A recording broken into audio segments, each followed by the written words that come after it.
դծմին կխնդրեմ անդրադառնանք, հատուկ ուշադրություն դարձնենք, որովհետև թերագնահատված է մեր կողմից, ինչ առավելություններ, օգտակարություն ունի դդումը եւ ինչպես այն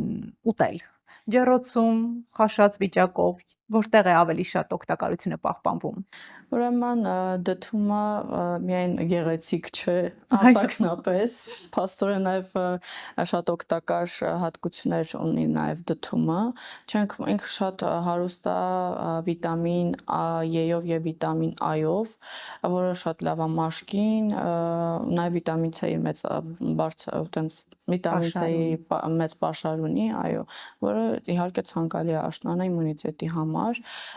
մարսողության համար շատ լավ է, հատկապես ջեռոցում պատրաստված վիճակում, փորկապությունների դեմ են հիմնականում օգտագործում դդումը, եւ չենք մոռանում նաև դդմի սերմերի մասին, որը ունի շատ մեծ հակապարազիտար ազդեցություն, խոլեստերինի մակարդակի վրա կարող է ազդել դդմի սերմերը, վատ խոլեստերինի դեմ է պայքարում, շատացնում է լավ խոլեստերինը,